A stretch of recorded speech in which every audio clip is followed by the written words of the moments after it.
आज हमारे पास एक गीज़र आया, उस गीज़र को हमने चला कर देखा तो वो गर्म पानी नहीं कर रहा था। हमने कस्टमर के घर ही उसे चला लिया था, तो वहाँ पर वो गर्म पानी नहीं कर रहा था, तो हमने उसको खोल कर लिया है अपने शॉप पर। हमने अपने शॉप पर भी चलाया तो वो मैं गर्म नहीं कर रहा था, तो हमने इसको खोला। जैसे ही हमने इसको खोला तो इसके अंदर एक टेस्ट बटन आपको दिख रहा है ना, रिस्ट बटन। इस रिस्ट बटन को हमने दबाया, इस रिस्ट बटन को दबा के जब हमने इसको चलाया तो फिर ये अपने आप ही गर्म पानी देने लगा। तो यहाँ पर हमारा रिस्ट बटन दबा के जब ये हमारा गर्म पानी देने लगा तब हमें पता चल गया कि इसका ये वाला थर्मोस्टेट ख़राब हो चुका है। अगर ये वाला थर्मोस्टेट सही होता तो ये हमारा ऑटो कट ऑफ होता, लेकिन ये वाला थर्मोस्टेट हमारा ख़राब हो चुका है, जिसकी वजह से ये वाला थर्मोस्टेट को अपना काम करना पड़ा। और ये वाला थर्मोस्टेट जब काम करे तो आप समझ जाओ कि आपका ये वाला थर्मोस्टेट ख़राब हो गया।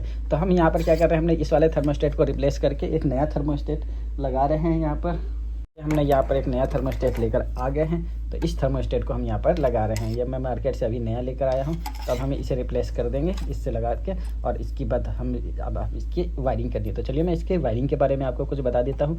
ये थर्मोस्टेट भी हमने काफ़ी ज़्यादा पुराना हो चुका है। कस्टमर से हमने पूछा था तो कस्टमर ने लेकर अभी लगभग 4-5 सालों से इसके अंदर कोई समस्या नहीं आई, और थर्मोस्टेट का प्राइस बहुत ज़्यादा नहीं होता है। तो हम यहाँ पर क्या कर रहे हैं, हम इस वाले थर्मोस्टेट को भी रिप्लेस कर देते हैं।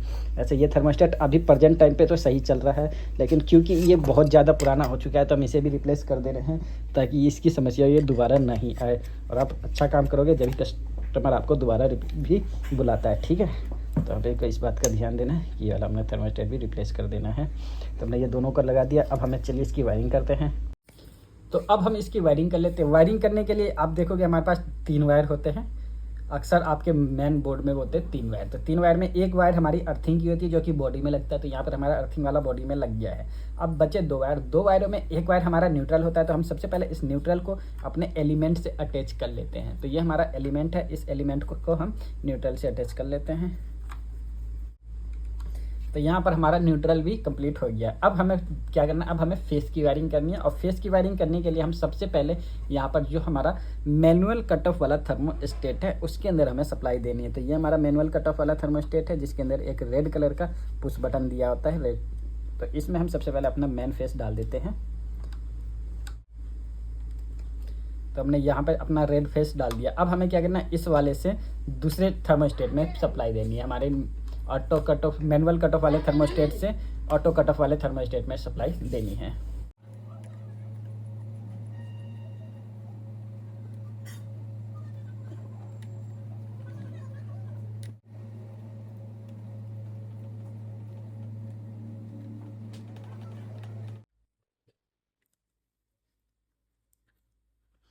तो यहाँ पर हमने मेन लाइन इस वाले थर्मोस्टेट को दिया, इस थर्मोस्टेट से इस थर्मोस्टेट। अब इस थर्मोस्टेट से हमें अपने एलिमेंट में सप्लाई देनी है, और हम जैसे अपने एलिमेंट को सप्लाई देंगे यहाँ पर हमारी वायरिंग पूरी तरीके से कंप्लीट हो जाएगी। और हम गीजर जैसी ऑन करेंगे, हमारा गीजर ऑन होगा, ऑटो कट ऑफ होगा, सारी चीज़ें होंगी। लेकिन यहाँ पे एक चीज़ क्या रहेगी, हमारी इंडिकेटर। हमारा इंडिकेटर भी तो काम करता है ना, हमें पता कैसे चलेगा हमारा गीजर ऑन है ऑफ है। तो हमें इंडिकेटर की भी वायरिंग करनी है यहाँ पे। तो इंडिकेटर की वायरिंग अब हम यहाँ से शुरू करेंगे, हमें इंडिकेटर की वायरिंग को किस तरीके से करना है।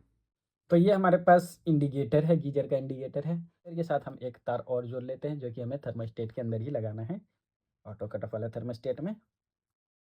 यहाँ पर हमारा ये ऑटो कट ऑफ वाले थर्मोस्टेट में लग जाएगा। और अब हम इस थर्मोस्टेट वाले वायर को, जो हमारे पास यहाँ पे एक थर्मोस्टेट का वायर है, हम इसे एलिमेंट के साथ जोड़ लेते हैं। और ये हमारा इंडिकेटर क्या है, इंडिकेटर को हमारा यहाँ पर फेस इसी थर्मोस्टेट से मिल जाए, बस हमें न्यूट्रल देना है यहाँ से। तो पहले हम इसे ये कर लेते हैं।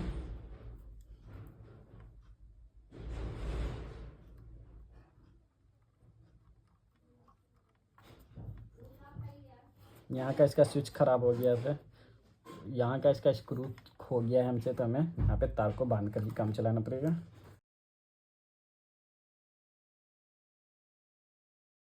अब इस इंडिकेटर को जो हमारा है इसके हमें न्यूट्रल देना है। तो हमने जो पहले सबसे पहले स्टार्टिंग वीडियो के स्टार्टिंग में जो न्यूट्रल दिया था, हमने वहाँ से इसको खोल के यहीं पर हमें इसको भी न्यूट्रल देते हैं। लेकिन हमारे गीजर में 2 इंडिकेटर होता है, तो हम यहाँ पर दूसरे इंडिकेटर को भी न्यूट्रल इसी के साथ दे देते हैं।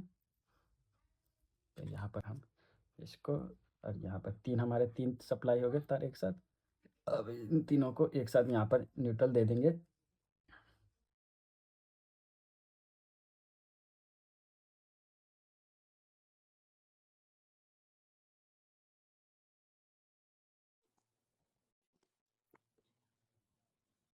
तो अब हमारा यहाँ पर पूरी वायरिंग कंप्लीट हो गई। वायरिंग हमारी रह गई दूसरे वाले इंडिकेटर के यहाँ पर फेस की। तो दूसरा वाला मेरा इंडिकेटर कब ऑफ होता है?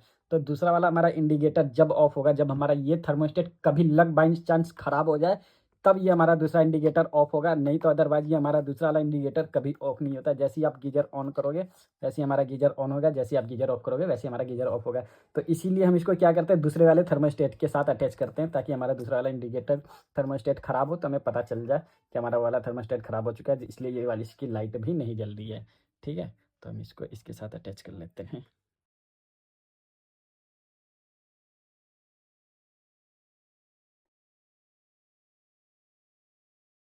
तो ये हमारी पूरी वायरिंग कंप्लीट हो गई है। आप देखो यहाँ पर हमने सबसे पहले क्या किया, मैं एक बारी फिर से आपको रिपीट करके बता देता हूँ। वैसे आपने समझ लिया होगा, लेकिन एक मोटा मोटी मैं एक बारी फिर से आपको चीज़ें दिखाता हूँ। हमने सबसे पहले क्या किया, दोनों तारों के इंडिकेटर जो हमारे होते हैं, दोनों इंडिकेटर का न्यूट्रल इसके साथ और एक मैन न्यूट्रल इसके साथ, तीनों तारों को एक साथ हमने इस एलिमेंट में अटैच कर दिया है।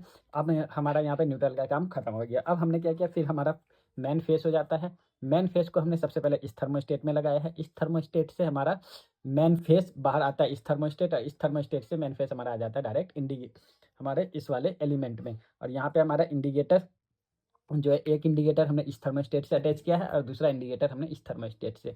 जैसे ही हमारा इंडिकेटर ये जैसे हमारा पानी गर्म हो जाएगा, हमारा ये वाला थर्मोस्टेट सबसे पहले ये वाला इंडिकेटर जिससे हमने अटैच किया है, इस वाले इंडिकेटर को ये बंद हो जाएगा। अगर ये किसी कारणवश खराब हो जाता है और ट्रिप नहीं होता है, तो हमारा ये वाला इंडिकेटर काम करेगा, ये वाला इंडिकेटर ट्रिप हो जाएगा, और ये दोनों ही एक साथ ट्रिप हो सकते हैं।